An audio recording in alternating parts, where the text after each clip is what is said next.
경제력과 무관하게 대접받을 수 있는 시니어의 품격 5가지. 안녕하세요. 오늘은 정말 중요한 이야기를 나눠볼까 합니다. 혹시 이런 경험 있으신가요?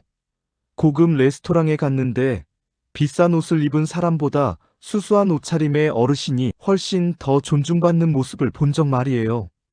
또는 경제적으로 여유롭지 않아 보이는데도 주변 사람들이 자연스럽게 존경심을 표하는 시니어분들을 만나본 적 있으신가요? 오늘날 우리 사회는 너무나 많은 것을 경제력으로 판단합니다. 어떤 차를 타는지, 어떤 동네에 사는지, 어떤 브랜드를 입는지, 이런 것들이 마치 그 사람의 가치를 결정하는 것처럼 여겨지는 시대입니다. 하지만 진짜 품격은 돈으로 살 수 없습니다. 특히 인생의 연륜이 쌓인 시니어분들에게는 경제력과는 전혀 다른 차원의 품격이 존재하죠. 이 품격은 돈이 아니라 살아온 태도, 습관, 그리고 인격에서 나옵니다. 저는 오랫동안 다양한 연령대의 사람들을 만나왔습니다. 그 과정에서 발견한 흥미로운 사실이 있어요. 경제적으로 성공한 시니어보다 품격을 갖춘 시니어가 훨씬 더 많은 존경과 사랑을 받는다는 것입니다. 그렇다면 이 품격이란 정확히 무엇일까요? 그리고 우리는 어떻게 하면 나이가 들어서도, 아니 나이가 들수록 더욱 빛나는 품격을 가질 수 있을까요? 오늘은 경제력과 무관하게 대접받을 수 있는 시니어의 품격 5가지를 깊이 있게 다뤄보겠습니다. 이 5가지는 제가 수많은 존경받는 어르신들을 관찰하고 분석하면서 발견한 공통점들입니다. 그럼 지금부터 함께 살펴볼까요? 첫 번째 품격, 경청하는 태도. 첫 번째로 말씀드릴 품격은 바로 경청하는 태도입니다. 주변을 한번 돌아보세요.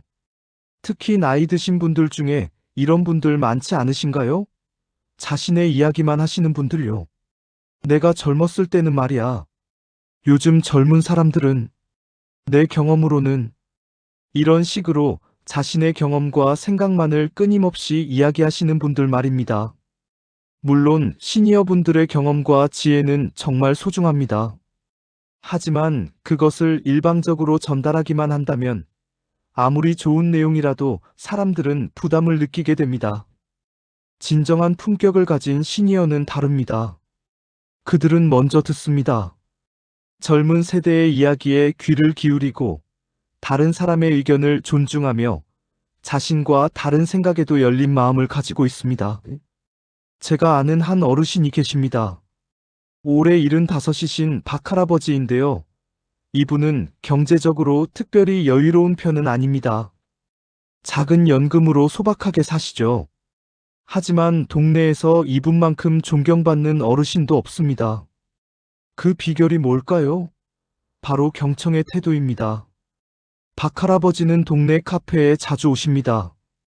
그곳에서 젊은 사람들이 일이나 연애 문제로 고민하는 이야기를 들으실 때 절대 먼저 충고하지 않으세요. 대신 이렇게 물으십니다. 그래서 내 생각은 어떠니? 그 상황에서 네가 느낀 감정은 어땠어? 너는 어떻게 하고 싶어? 이런 질문들은 상대방이 스스로 생각할 기회를 줍니다. 그리고 정말로 필요할 때만 조심스럽게 자신의 경험을 나누십니다. 나도 비슷한 경험이 있었는데 그때 이렇게 해봤더니 하는 식으로요. 경청하는 태도가 왜 이렇게 중요할까요? 첫째, 경청은 상대방에 대한 존중을 보여줍니다. 당신의 이야기가 중요합니다. 당신의 생각이 가치 있습니다. 라는 메시지를 전달하는 거죠. 이것은 돈으로 살 수 없는 선물입니다. 둘째, 경청은 진정한 소통을 만듭니다. 일방적인 조언이나 훈계는 벽을 만들지만 경청은 다리를 놓습니다. 세대 간의 간극도, 경험의 차이도 경청을 통해 이어질 수 있습니다. 셋째, 경청하는 사람은 계속 배웁니다. 나이가 들수록 배움을 멈추는 사람이 많지만 경청하는 시니어는 젊은 세대에게서도 다른 분야의 사람들에게서도 끊임없이 새로운 것을 배웁니다. 이것이 정신을 젊게 유지하는 비결입니다. 그렇다면 어떻게 하면 경청하는 태도를 기를 수 있을까요? 첫 번째 실천법, 3초 멈춤의 법칙. 상대방이 말을 끝냈을 때 바로 대답하지 마세요. 마음속으로 하나, 둘, 셋을 세어보세요. 이 짧은 시간이 두 가지 효과를 냅니다. 하나는 상대방이 더 하고 싶은 말이 있는지 확인할 수 있다는 것. 다른 하나는 충동적으로 말하지 않고 생각할 시간을 갖는다는 것입니다. 두 번째 실천법, 질문하기. 상대방의 말을 듣고 나서 조언이나 판단보다는 질문을 해보세요. 그래서 어떻게 됐어? 그때 기분이 어땠어? 다음에는 어떻게 할 생각이야? 이런 질문들은 대화를 깊게 만들고 상대방이 스스로 답을 찾도록 돕습니다. 세 번째 실천법, 몸의 언어.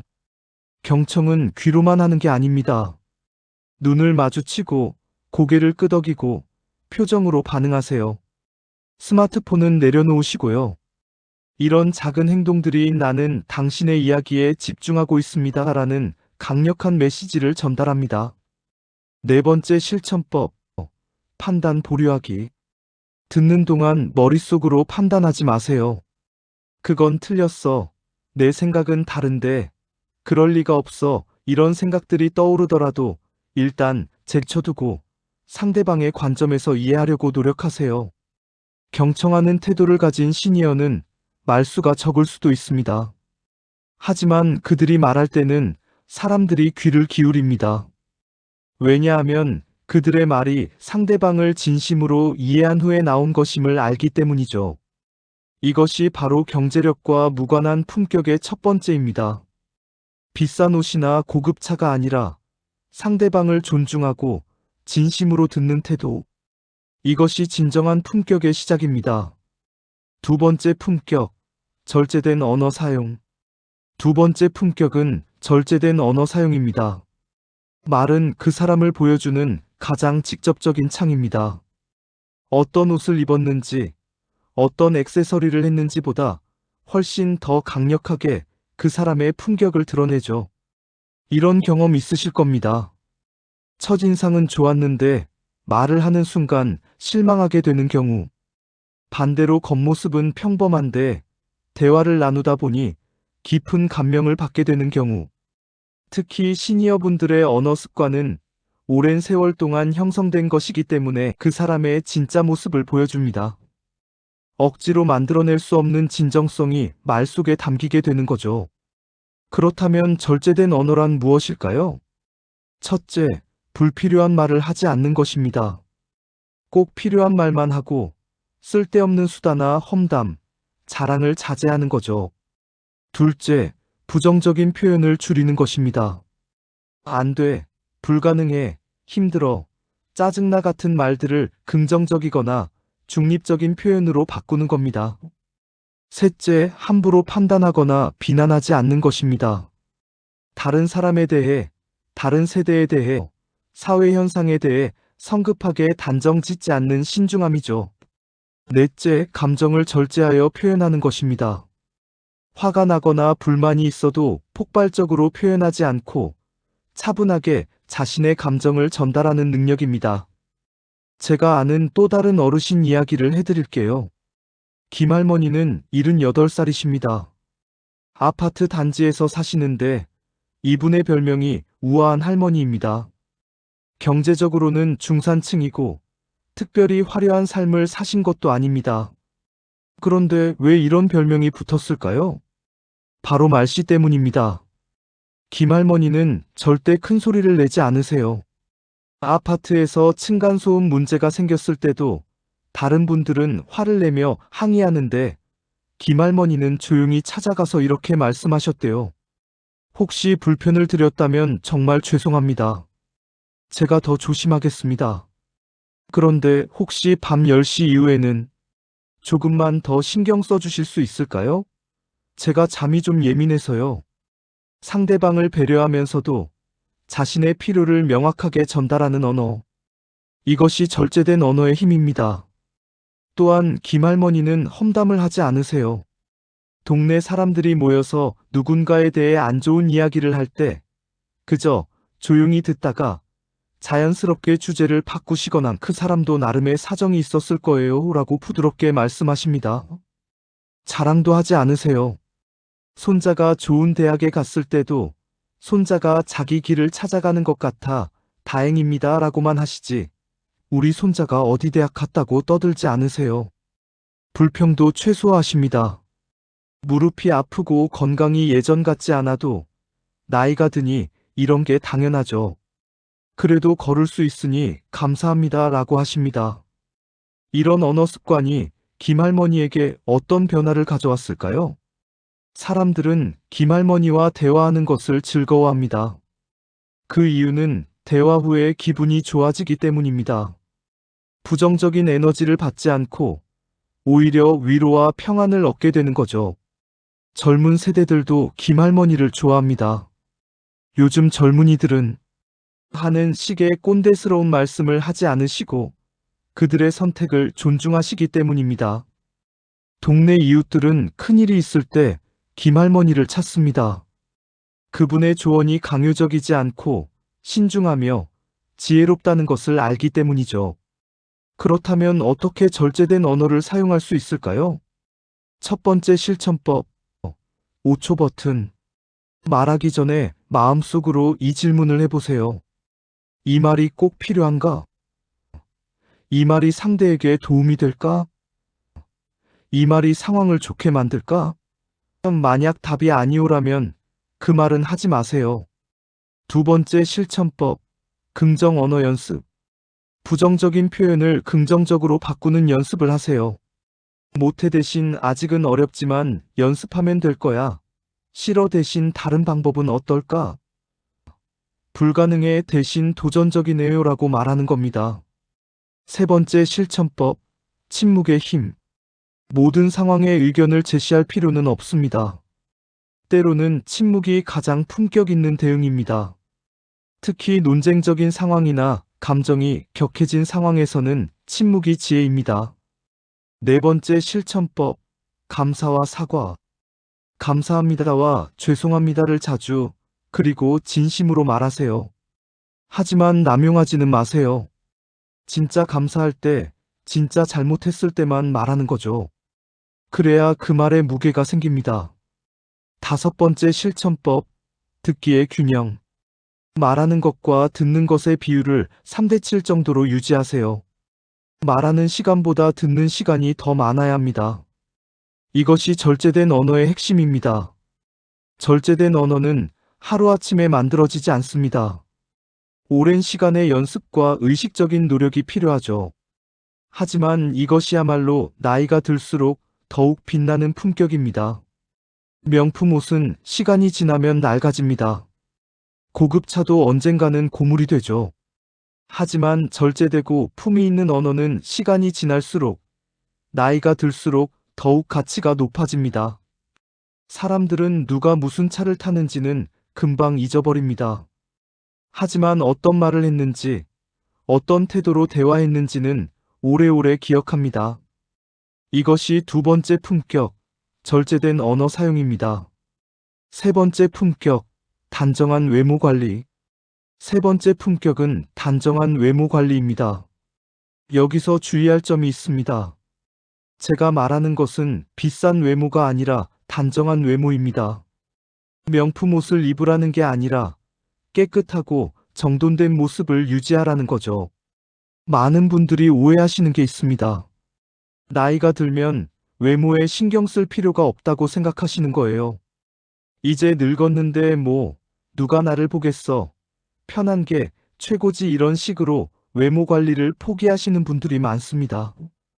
하지만 단정한 외모는 타인에 대한 배려이자 자기 자신에 대한 존중입니다. 돈의 문제가 아니라 태도의 문제죠. 제가 존경하는 한 어르신이 계십니다.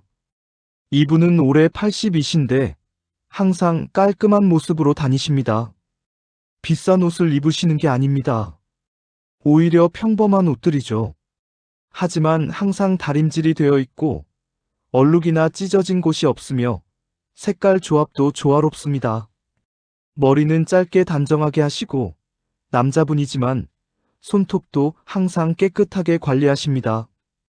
신발도 낡았지만 항상 닦아져 있어요. 이분이 경제적으로 여유로운 건 아닙니다. 국민연금으로 소박하게 사시는 분이에요. 하지만 이분을 보면 품격이라는 단어가 떠오릅니다. 왜 단정한 외모가 중요할까요? 첫째, 자기 관리 능력을 보여줍니다. 나이가 들어도 자신을 돌보는 능력이 있다는 것.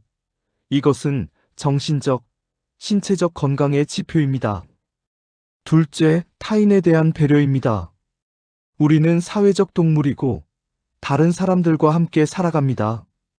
단정한 모습은 나는 당신들과 함께 있는 이 시간을 소중하게 생각합니다 라는 메시지를 전달합니다.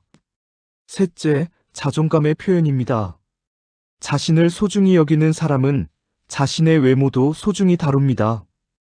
이것은 거칠애가 아니라 자기 사랑의 한 형태입니다. 넷째, 나이에 대한 태도를 보여줍니다. 외모를 포기한다는 것은 어떤 의미에서 나이 들어가는 것을 부정적으로 받아들이는 것입니다. 반면 단정한 외모를 유지한다는 것은 나는 나이가 들지만 여전히 살아있고 활동적이며 세상과 연결되어 있다는 선언입니다. 여기서 강조하고 싶은 것은 단정함과 사치를 혼동하면 안 된다는 겁니다. 명품 브랜드를 입는 것이 단정한 게 아닙니다. 오히려 나이에 맞지 않게 과도하게 치장하는 것은 품격을 떨어뜨립니다.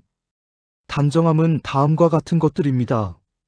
깨끗한 옷, 비싸지 않아도 괜찮습니다. 하지만 얼룩이 없고 구겨지지 않고 찢어지지 않은 옷을 입으세요. 적절한 사이즈, 너무 크거나 작은 옷이 아니라 몸에 맞는 옷을 입으세요. 살이 찌거나 빠지면 옷도 그에 맞게 조정하세요. 조화로운 색상, 온몸에 여러 색깔을 섞지 말고 두세 가지 색상으로 조화롭게 입으세요. 깨끗한 신발, 비싼 신발이 아니어도 됩니다. 하지만 닦여진, 찢어지지 않은 신발을 신으세요. 정돈된 머리, 유행을 따를 필요는 없습니다. 하지만 단정하게 정돈된 머리를 유지하세요. 기본적인 위생, 손톱, 면도, 채취 관리 등 기본적인 위생을 지키세요. 그렇다면 어떻게 단정한 외모를 유지할 수 있을까요? 첫 번째 실천법, 아침 루틴 만들기. 매일 아침 일정한 시간에 세수하고 옷을 갈아입고 머리를 빗으세요. 집에만 있는 날이라도 이 루틴을 지키세요. 이것이 자기 존중의 시작입니다. 두 번째 실천법, 옷장 정리. 옷장에 있는 옷들을 점검하세요. 낡았거나 맞지 않거나 2년 이상 입지 않은 옷은 과감히 정리하세요.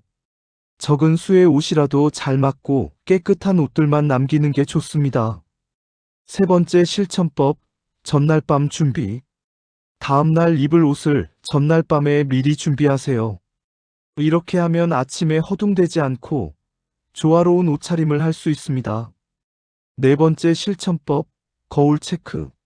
외출하기 전에 전신 거울을 보세요. 앞, 옆, 뒷 모습을 확인하세요. 옷에 이물질이 없는지, 머리가 정돈되었는지, 신발이 깨끗한지 체크하세요. 다섯 번째 실천법, 정기적인 관리. 매주 일요일 저녁 옷을 다리고 신발을 닦고 다음 주 옷차림을 계획하는 시간을 가지세요. 30분만 투자하면 일주일이 훨씬 여유로워집니다. 제가 아는 한 할머니는 이렇게 말씀하셨습니다. 돈이 없어도 비누는 살 수 있고, 옷은 빨 수 있고, 머리는 빗을 수 있어요. 이것만으로도 충분히 단정할 수 있답니다. 정말 맞는 말씀입니다. 단정함은 경제력의 문제가 아니라 습관의 문제입니다. 단정한 외모는 또 다른 효과도 있습니다. 바로 자신감입니다. 깨끗하고 단정한 모습으로 외출하면 기분이 좋아집니다. 사람들을 만날 때 당당해지죠. 이것은 선순환을 만듭니다. 당당한 태도는 더 많은 사회적 교류로 이어지고 그것은 정신 건강에 좋으며 결국 더욱 활기찬 노년을 만듭니다. 반면 외모를 포기하면 악순환이 시작됩니다. 사람 만나기가 부담스러워지고 사회적으로 고립되고 우울해지고 더욱 외모에 신경을 안 쓰게 되는 거죠. 물론 나이가 들면 몸이 예전 같지 않습니다. 시력도 떨어지고 허리도 아프고 손놀림도 둔해지죠. 하지만 그렇기 때문에 더욱 의식적으로 노력해야 합니다. 필요하다면 도움을 요청하세요. 자녀들에게, 친구들에게, 미용실에. 이 색깔들이 어울리나요? 이 옷이 괜찮나요? 묻는 것이 부끄러운 게 아닙니다. 오히려 자신을 잘 보이려는 노력이죠. 단정한 외모는 나이와 상관없이 누구에게나 가능합니다. 실제로 단정한 80대가 지저분한 40대보다 훨씬 더 멋있어 보입니다. 이것이 세 번째 품격, 단정한 외모 관리입니다. 경제력이 아니라 자기 존중과 타인에 대한 배려의 표현입니다. 네 번째 품격, 배려와 예의. 네 번째 품격은 배려와 예의입니다. 혹시 이런 경험 있으신가요? 버스나 지하철에서 시니어분들이 큰 소리로 통화하시거나 젊은 사람들에게 자리를 양보하라고 강요하시거나 새치기 하시는 모습을 본 적 말입니다. 물론 모든 시니어가 그런 건 아닙니다. 하지만 일부 어르신들의 이런 행동이 전체 시니어 세대에 대한 부정적인 인식을 만들어내는 것도 사실이죠. 진정한 품격을 가진 시니어는 다릅니다. 그들은 나이를 특권으로 생각하지 않습니다. 오히려 나이가 들수록 더 많은 배려와 예의를 보여줍니다. 배려는 다른 사람의 입장에서 생각하는 능력입니다. 배려란 무엇일까요? 내 행동이 다른 사람에게 어떤 영향을 미칠까? 이 상황에서 다른 사람은 어떤 기분일까? 를 끊임없이 고민하는 거죠. 예의란 무엇일까요? 예의는 배려를 구체적인 행동으로 표현하는 것입니다. 문을 열어주고 인사하고 감사하고 사과하고 순서를 지키는 것. 이런 작은 행동들이 예의입니다. 제가 아는 한 어르신 이야기를 해드리겠습니다. 최할아버지는 79이십니다. 매일 아침 동네 공원을 산책하시는데 이분의 작은 습관들이 동네에서 유명합니다. 산책하면서 쓰레기를 주우십니다. 자신이 버린 게 아니어도요. 젊은 사람들이 바빠서 그럴 수 있지라고 하시면서 자연스럽게 쓰레기를 줍고 휴지통에 버리십니다. 아이들이 놀이터에서 놀 때는 일부러 멀리 돌아가십니다. 아이들 노는데 방해되면 안 되지라고 하시면서요. 공원 벤치에 앉으실 때도 다른 사람이 앉을 자리를 남겨두고 구석에 앉으십니다. 산책 중에 다른 사람들을 만나면 먼저 인사하십니다. 나이가 많든 적든, 아는 사람이든 모르는 사람이든요. 이런 작은 행동들이 뭐가 대단하냐고 생각하실 수 있습니다. 하지만 이것들이 쌓이면 어마어마한 차이를 만듭니다. 동네 사람들은 최할아버지를 신사라고 부릅니다. 특별히 부자도 아니고 특별한 경력이 있는 것도 아닙니다. 하지만 그분의 작은 배려와 예의가 모두의 마음을 움직인 거죠. 반대로 경제적으로 성공했어도 배려와 예의가 없으면 사람들은 존경하지 않습니다. 큰 차를 타고 비싼 옷을 입어도 새치기하고 큰 소리 내고 다른 사람을 무시하면 그 사람은 품격 없는 부자가 될 뿐입니다. 배려와 예의는 특히 세대 간 관계에서 중요합니다. 요즘 꼰대라는 말이 유행입니다. 이것은 나이만 믿고 젊은 세대를 무시하거나 자신의 방식을 강요하는 어른들을 비판하는 말이죠. 품격 있는 시니어는 절대 꼰대가 되지 않습니다. 그들은 세대 차이를 인정하고 젊은 세대의 문화를 존중하며 강요하지 않고 제안합니다. 예를 들어 젊은 직원이 업무를 자기 방식대로 처리할 때 꼰대는 내가 해봐서 아는데 그렇게 하면 안 돼? 내 말대로 해라고 합니다. 반면 품격 있는 시니어는 내 방식도 좋은 것 같아. 나는 이렇게 해봤는데 혹시 참고가 될까 싶어서 네가 판단해봐 라고 합니다. 차이가 보이시나요? 전자는 명령이고 후자는 존중입니다. 배려와 예의는 공공장소에서도 드러납니다. 병원 대기실에서 조용히 기다리는 것, 엘리베이터에서 다른 사람이 먼저 내리도록 기다리는 것, 식당에서 종업원에게 감사 인사를 하는 것, 횡단보도에서 신호를 지키는 것. 이런 작은 것들이 모여서 품격을 만듭니다. 특히 약자에 대한 태도가 중요합니다. 종업원, 청소 노동자, 경비원, 배달원. 이런 분들을 어떻게 대하는가가 그 사람의 진짜 품격을 보여줍니다. 품격 있는 시니어는 그들에게도 똑같이 존중과 감사를 표현합니다. 수고하십니다. 감사합니다. 덕분에 편하게 살고 있습니다. 이런 말들을 자연스럽게 합니다. 그렇다면 어떻게 배려와 예의를 실천할 수 있을까요? 첫 번째 실천법, 공간의식. 자신이 차지하는 공간을 의식하세요. 대중교통에서, 엘리베이터에서, 보도에서. 혼자만의 공간이 아니라 공유하는 공간이라는 것을 기억하세요. 다른 사람들을 위한 공간을 남겨두세요. 두 번째 실천법, 소음 관리. 자신이 내는 소리를 의식하세요. 통화 목소리, 발소리, 문 닫는 소리, 음악 소리. 이런 것들이 다른 사람에게 방해가 되지 않는지 항상 확인하세요. 세 번째 실천법, 감사 표현. 하루에 최소 10번 감사합니다라고 말하세요. 당연한 것은 없습니다. 버스 기사님, 식당 종업원, 가족, 이웃. 모든 사람의 노력에 감사하세요. 네 번째 실천법, 시간 약속 지키기. 약속 시간을 지키세요.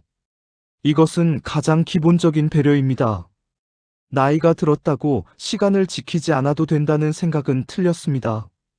오히려 나이가 들수록 더 철저히 지켜야 합니다. 다섯 번째 실천법, 질문하기. 상대방의 상황을 확인하세요. 지금 시간 괜찮아? 이게 도움이 될까? 불편한 건 없어?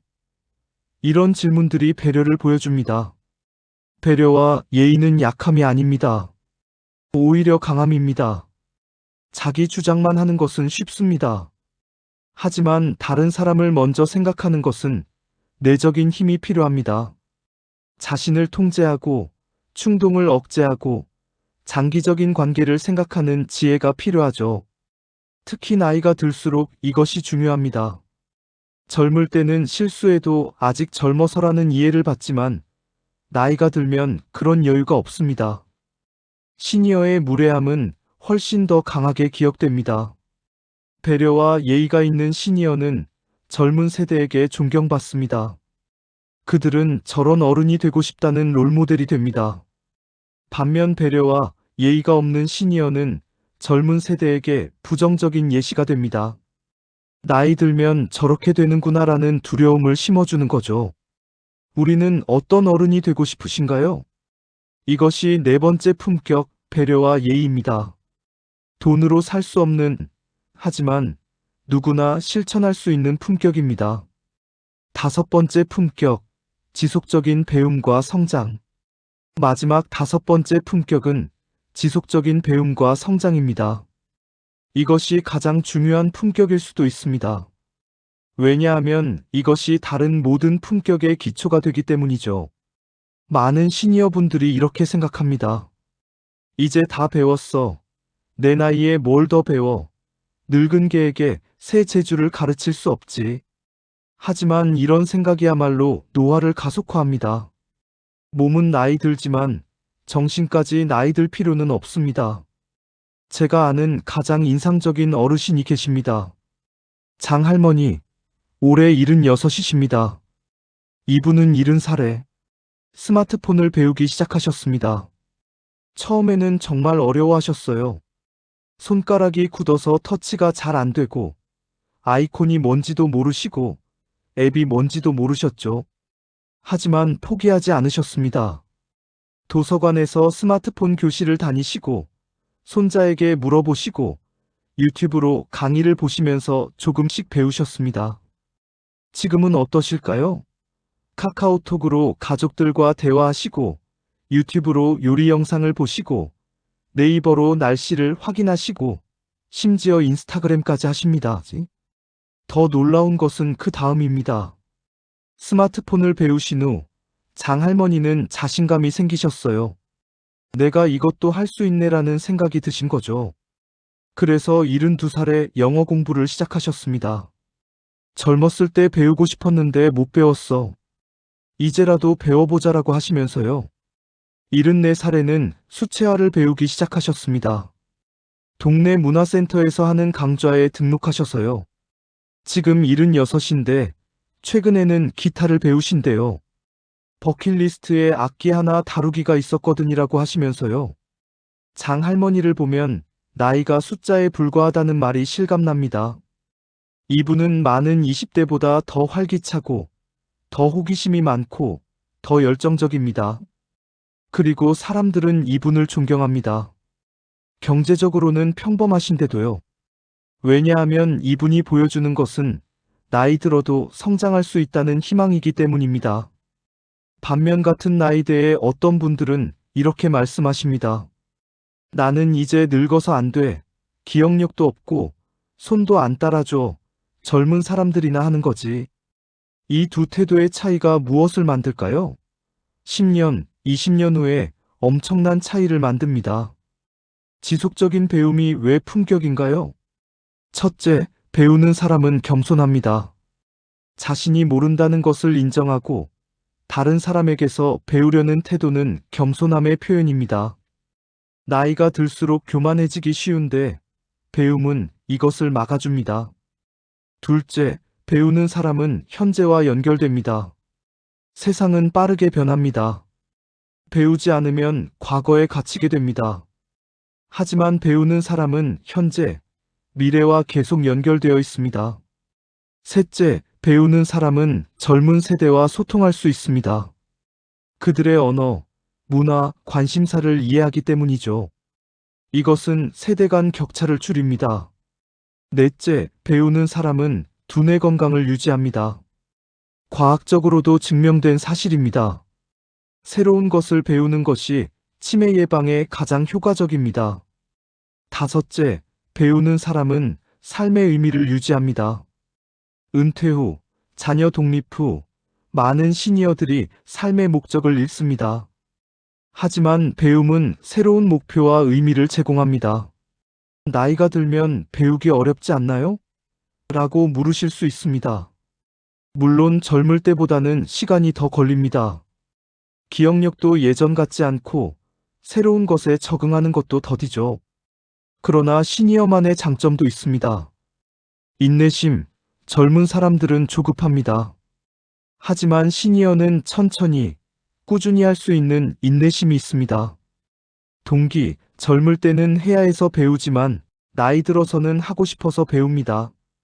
이 내적 동기가 훨씬 강력합니다. 경험, 인생 경험이 많기 때문에 새로운 지식을 기존 지식과 연결하는 능력이 뛰어납니다. 시간, 은퇴 후에는 시간이 많습니다. 이 시간을 배움에 투자할 수 있습니다. 그렇다면 무엇을 배워야 할까요? 정답은 없습니다. 관심 있는 것, 궁금한 것, 해보고 싶었던 것을 배우시면 됩니다. 몇 가지 추천 사항이 있다면 디지털 기술, 스마트폰, 컴퓨터, 인터넷 등은 현대 사회에서 필수입니다. 이것을 배우면 정보 접근성이 엄청나게 높아집니다. 언어, 영어든 중국어든 일본어든 새로운 언어를 배우는 것은 두뇌에 가장 좋은 운동입니다. 예술, 그림, 음악, 사진, 서예 등은 창의성을 발휘하고 감성을 풍부하게 합니다. 운동, 요가, 수영, 걷기 등 몸을 움직이면서 배우는 것은 신체 건강과 정신 건강 모두에 좋습니다. 교양, 역사, 철학, 과학 등은 지적 호기심을 충족시키고 대화의 깊이를 더합니다. 어떻게 배워야 할까요? 첫 번째 방법, 정규 교육. 동네 문화센터, 평생교육원, 노인복지관, 대학의 평생교육 프로그램. 이런 곳들에서 다양한 강좌를 제공합니다. 대부분 저렴하거나 무료입니다. 두 번째 방법, 온라인 학습. 유튜브, 온라인 강의 플랫폼. 집에서 편하게 원하는 시간에 배울 수 있습니다. 속도 조절도 가능하고 반복해서 볼 수도 있습니다. 세 번째 방법, 톡학. 책, 잡지, 신문. 전통적이지만 여전히 효과적인 방법입니다. 도서관을 이용하면 비용도 들지 않습니다. 네 번째 방법, 멘토 찾기. 주변에 그 분야를 잘 아는 사람을 찾아 배우세요. 가족, 친구, 이웃. 대부분의 사람들은 자신의 지식을 나누는 것을 즐거워합니다. 다섯 번째 방법, 그룹 학습. 혼자보다는 같이 배우는 것이 더 재미있고 효과적입니다. 스터디 그룹을 만들거나 동호회에 가입하세요. 배움에는 부작용이 없습니다. 오직 긍정적인 효과만 있죠. 배우기 시작하면 삶이 다시 활기를 띱니다. 아침에 일어나는 이유가 생기고, 기대할 것이 생기고, 성취감을 느낄 수 있습니다. 또한 자연스럽게 사회적 관계가 확장됩니다. 강의를 들으면서 새로운 친구를 사귀고, 온라인 커뮤니티에서 비슷한 관심사를 가진 사람들과 교류하게 됩니다. 무엇보다 자존감이 높아집니다. 나는 여전히 성장하고 있다. 나는 쓸모 있는 사람이다라는 느낌을 받게 됩니다. 배움에는 늦은 나이가 없습니다. 어떤 통계를 봤는데 가장 나이 많은 대학 졸업생이 96살이었다고 합니다. 가장 나이 많은 앱 개발자가 82살이었고요. 나이는 핑계가 될 수 없습니다. 오히려 지금 시작하지 않으면 1년 후, 5년 후, 10년 후에 후회한다는 것이 진실입니다. 지금 당장 시작하세요. 작은 것부터요. 오늘 유튜브에서 관심 있는 영상 하나 보는 것, 도서관에서 책 한 권 빌리는 것, 문화센터 프로그램 안내문 받아오는 것. 이런 작은 행동이 시작입니다. 지속적인 배움과 성장. 이것이 마지막, 하지만 가장 중요한 품격입니다. 왜냐하면 이것이 다른 네 가지 품격을 계속 발전시키기 때문입니다. 경청도, 언어도, 외모도, 배려도 모두 배우고 연습해야 하는 것들입니다. 배움을 멈추는 순간, 성장도 멈춥니다. 성장이 멈추는 순간, 노화가 가속화됩니다. 반대로 배움을 지속하는 한, 나이와 상관없이 계속 성장하고, 발전하고, 빛날 수 있습니다. 결론, 진정한 품격의 의미. 자, 이제 우리가 함께 살펴본 5가지 품격을 정리해 볼까요? 1. 경청하는 태도. 2. 절제된 언어 사용. 3. 단정한 외모 관리. 4. 배려와 예의. 5. 지속적인 배움과 성장. 이 5가지의 공통점이 무엇일까요? 바로 돈이 필요 없다는 것입니다. 명품 가방, 고급 차, 큰 집. 이런 것들은 경제력이 필요합니다. 하지만 진정한 품격은 경제력과 무관합니다. 제가 이 5가지를 선택한 이유는 이것들이 누구나 실천할 수 있으면서도 엄청난 차이를 만들어내기 때문입니다. 이것들은 거창한 것이 아닙니다. 매일의 작은 선택들입니다. 오늘 어떤 말을 할까? 어떤 옷을 입을까? 어떤 태도를 보일까? 무엇을 배울까? 이런 작은 선택들이 쌓여서 품격이 됩니다. 그리고 이 품격은 시간이 지날수록 복리로 쌓입니다. 오늘 하루 경청하는 것은 작아 보이지만 1년, 10년, 20년 동안 경청하는 태도를 유지하면 그것은 그 사람의 정체성이 됩니다. 우리 사회는 너무나 물질적인 가치를 강조합니다. 성공의 기준이 돈, 지위, 명예로 측정되죠. 하지만 나이가 들수록 깨닫게 됩니다. 진짜 중요한 것은 돈이 아니라는 것을. 진짜 풍요로운 삶은 물질적 풍요가 아니라 정신적, 관계적 풍요라는 것을요. 품격 있는 시니어는 이것을 증명합니다. 그들은 많은 돈을 가지지 않았어도 풍요로운 관계를 가지고 있습니다. 많은 재산을 가지지 않았어도 풍부한 존경을 받습니다. 특히 시니어 세대에게 품격이 중요한 이유는 다음 세대의 롤모델이기 때문입니다. 젊은 세대는 여러분을 보면서 나도 저렇게 나이 들고 싶다, 또는 나는 저렇게 나이 들기 싫다고 생각합니다. 품격은 단순히 개인의 문제가 아닙니다. 그것은 노년에 대한 사회의 인식을 만들고 다음 세대가 나이 드는 것을 두려워할지 기대할지를 결정합니다. 품격 있게 나이 드는 시니어가 많아질수록 우리 사회는 나이 드는 것을 축하하는 사회가 됩니다. 반대로 품격 없이 나이 드는 시니어가 많아질수록 우리 사회는 노년을 두려워하는 사회가 됩니다. 그렇다면 지금부터 무엇을 해야 할까요?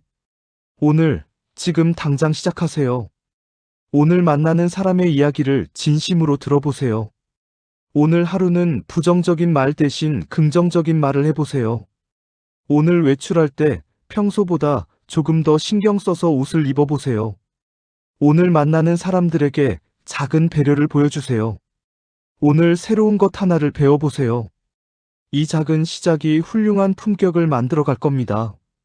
제가 이 영상을 만든 이유는 간단합니다. 나이가 들면서 경제력이 떨어질 수도 있습니다. 건강이 나빠질 수도 있습니다. 사회적 지위가 낮아질 수도 있습니다. 하지만 품격은 절대 떨어뜨려서는 안 됩니다. 오히려 나이가 들수록 더 빛이 나야 합니다. 경제력과 무관하게, 과거의 직업이나 학력과 무관하게, 현재의 건강 상태와도 무관하게요. 필요한 것은 단 하나입니다. 품격 있게 살겠다는 선택과 매일의 작은 실천. 마지막으로 이 말씀을 드리고 싶습니다. 나이 드는 것은 선택이 아니지만 어떻게 나이 들 것인가는 선택입니다. 품격 있게 나이 들 것인가, 품격 없이 나이 들 것인가. 이것은 전적으로 여러분의 선택입니다. 그리고 이 선택은 매일매일, 매 순간순간 이루어집니다. 오늘 어떤 선택을 하시겠습니까? 모두가 품격 있는, 존경받는, 사랑받는 시니어가 되시길 진심으로 바랍니다. 경제력이 아니라 인격으로, 재산이 아니라 태도로, 지위가 아니라 배려로 빛나는 그런 어르신이 되시기려. 오늘 이야기가 작은 영감이 되었기를 바랍니다. 이 영상이 도움이 되셨다면 좋아요와 구독 부탁드립니다. 그리고 댓글로 여러분의 생각을 나눠주세요. 어떤 품격을 가장 중요하게 생각하시나요? 어떤 실천을 해보고 싶으신가요? 함께 나누고 배우면서 우리 모두 품격 있는 시니어로 성장해가면 좋겠습니다. 긴 시간 함께 해주셔서 감사합니다. 앞으로의 모든 날들도 품격과 행복으로 가득하시길 바랍니다.